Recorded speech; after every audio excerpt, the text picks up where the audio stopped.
آپ کو ایک انٹرنیشنل سکینڈل جس کے شاید پاکستان میں بھی ہیں، لیکن پاکستان میں آپ کو پتہ ہے تحقیقات نہیں ہوتی، لیکن یونائٹڈ اسٹیٹس کی جو ڈسٹرکٹ آف کیلیفورنیا وہاں پہ عدالت میں عماد زبیری صاحب کا ایک تو ایگریمنٹ ہو گیا ہے، انہوں نے پلی مان لیا ہے کہ یہ جرائم انہوں نے کیے. جو جرائم کی لسٹ ہے وہ میں آپ کے ساتھ شیئر کرتا ہوں، اور پھر پاکستان میں یہ کیا کارروائیاں کر رہے تھے وہ بھی آپ کو بتاتے. تو اس حوالے سے ناظرین، جو عماد زبیری ہیں ان پر امریکی پالیسی پر اثر انداز ہونے کا الزام ہے. امریکی عدالت کے دستاویزات کے مطابق ملزم عماد زبیری غیر ملکیوں کو اور غیر ملکی نمائندگان کو بتاتا تھا کہ وہ امریکہ کی خارجہ پالیسی میں تبدیلی لا سکتا ہے.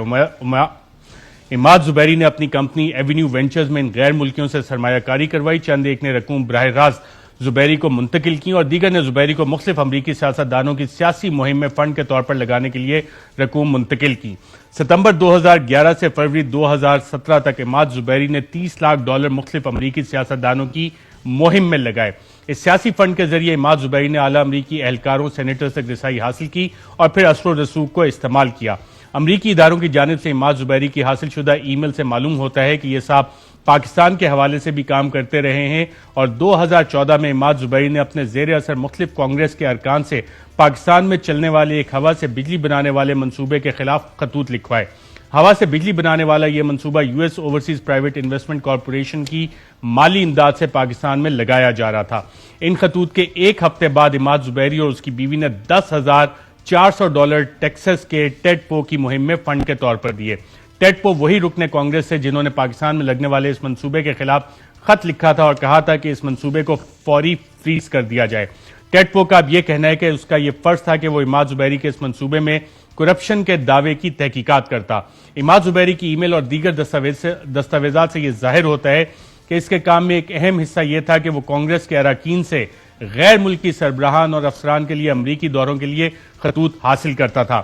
دوران تفتیش یہ انکشاف بھی سامنے آیا کہ 2013 کے بعد عماد زبیری سابق صدر آصف زرداری کے لیے بھی امریکہ کے دورے کے لیے ایسے خطوط کانگریس ارکان سے حاصل کرتا تھا، اور سابق صدر آصف زرداری ان دوروں کے ذریعے پاکستان میں اپنی ساکھ کی دھاک بٹھاتے تھے.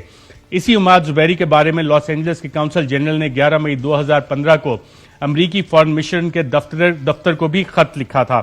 خط میں ثبوتوں کے ساتھ یہ بھی بتایا تھا کہ عماد زبیری نام کا امریکی پاکستانی کونسل جنرل کو بلیک میل کرنے کی کوشش کر رہا ہے.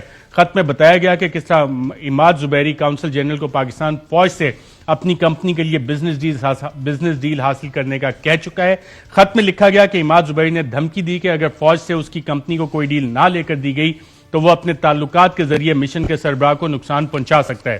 کونسل جنرل نے یہ بھی لکھا کہ عماد زبیری کی جانب سے بارہا فنڈ ریزنگ کی کیمپین میں شرکت کی دعوت دی جاتی تھی، لیکن وہ نہیں جاتے تھے. ہیلری کلنٹن کی فنڈ ریزنگ کے لیے بھی دعوت نامہ دیا گیا. اسی طرح 12 جون 2015 کو ایک خط کے ذریعے 2 اشخاص عماد زبیری اور محمد آصف کو بلیک لسٹ کر دیا گیا. عماد زبیری کے بارے میں خط میں کہا گیا ہے کہ وہ اسرائیلی لابی کے لیے بھی کام کرتا ہے اور بلیک میلر ہے جس نے پاکستانی کونسل جنرل کے خلاف مہم چلائی اور بلیک میل بھی کیا گیا. خط میں یہ بھی کہا گیا کہ عماد زبیری نے ہیلری کلنٹن کی مہم کے لیے $2,50,000 فنڈ ریز کرنے کا کہا. خط میں درج ہے کہ عماد زبیری نے 8 اگست 2015 کو پاکستان کے حوالے سے ہونے والی تقریبات خراب کرنے کی دھمکی دی ہے اور یہ بھی کہا ہے کہ پاکستان ملٹری اسسٹنٹ پیکج کی راہ میں بھی دشواری ڈالے گا. اسی طرح 4 نومبر 2015 کو کونسل جنرل کے ڈرائیور گل خان کا بیان بھی پاکستان بھیجا گیا، جس میں اس نے بتایا کہ اگست کے مہینے میں عماد زبیری اور محمد آصف ان کے گھر آئے اور پاکستان کے لاس اینجلس کے روزانہ کے پروگرامز کی معلومات دینے پر $10,000 کی رشوت کی پیشکش کی. وزارت خارجہ کے ذرائع کے مطابق عماد زبیری اس وقت کے پاکستان کے سفیر جلیل جیلانی کے کافی قریب تھا اور اس کو پی پی پی کا لابی کرنے والا بھی سمجھا جاتا تھا.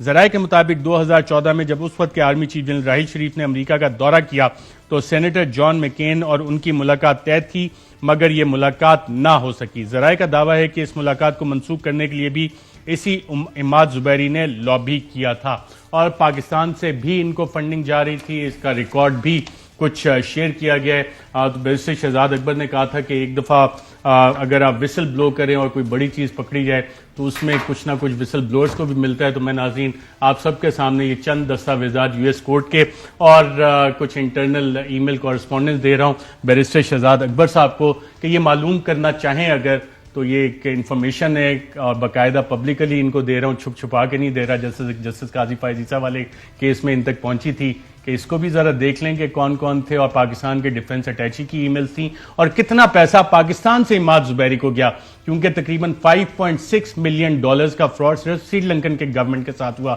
تو کیا پاکستان میں بھی کچھ ہوا ہوگا؟ آپ اس کو دیکھنا چاہیں گے سر؟ بالکل ارشد، کیوں نہیں دیکھنا چاہیں گے، بلکہ جو آپ نے، میں تو نہیں جانتا اس کیس کے بارے میں، لیکن جو فیکٹس آپ سے سن رہا ہوں اس سے تو یہ لگ رہا ہے کہ یہ تو کچھ اس قسم کا معاملہ ہے جہاں پہ کوئی ایک انٹرسٹ گروپ اس کو اپنے ذاتی مفاد کے لیے اور ذاتی تعلقات کے لیے تو استعمال کرتا رہا، لیکن جب ان کا ذاتی مفاد ختم ہو گیا تو پاکستان کے انٹرسٹ کو ڈیمیج کرنے کے لیے بھی استعمال کیا گیا. تو یہ معاملہ مجھے لگتا ہے شاید صرف منی لانڈرنگ کا نہ ہو، نیشنل سیکیورٹی اور نیشنل انٹرسٹ کا بھی ہوگا.